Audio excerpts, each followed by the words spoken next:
একদিন রাজা এবং তান্ত্রিক বনে এলো শিকার করার জন্য। তখন তান্ত্রিক কিছুদূর গিয়ে আবার ফিরে আসলো রানীকে নিয়ে।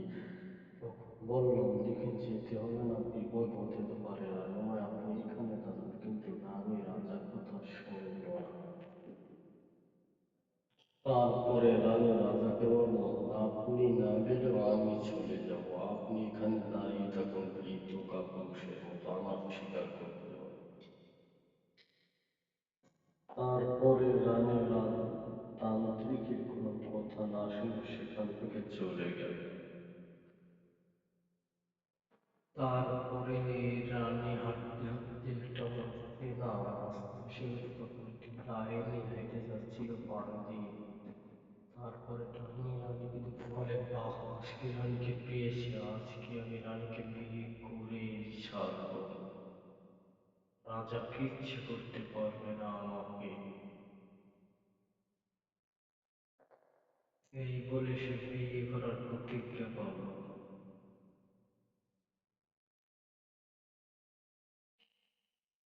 এবং অনেক কিছু বলা বলি করলো। তারপরে সেখানে ডাইনি বলল, শোন রাজা, আজ থেকে রানী আমার, তুইও তাকে ফিরে পাবি না। তুই যদি বাঁচতে চাস, এক্ষুনি তান্ত্রিককে নিয়ে আমার সামনে থেকে চলে যা। তারপরে তান্ত্রিক উঠে দাঁড়িয়ে বলল, তোর এত বড় সাহস, তুই রানীকে নিয়ে যেতে চাস? দাঁড়া, তোকে আমি দেখাচ্ছি মজা। এই বলে তান্ত্রিক ডাইনিকে আচ্ছা করে লাথি দিতে লাগলো। ডাইনিও খুব ভয় পেয়ে গেল সাথে সাথে বন্দুক দেখে।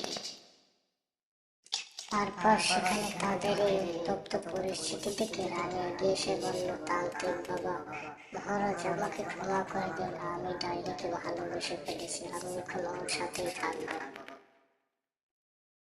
ওই কথা শুনে রাজা এসে বলল, রানী, তুমি কি পাগল হয়ে গেছে? তুমি সব কি বলছো? তোমাকে ছাড়া আমি থাকতে পারবো না।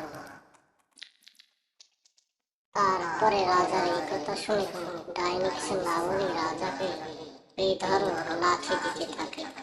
এইদিকে তান্ত্রিক খুব দুঃখ পায় এবং রানী নির্বিকার হয়ে দাঁড়িয়ে থাকে। বন্ধুরা, এই গল্পটির পরের পর্বটি দেখতে আপনারা আমাদের চ্যানেলটি সাবস্ক্রাইব করে দিন।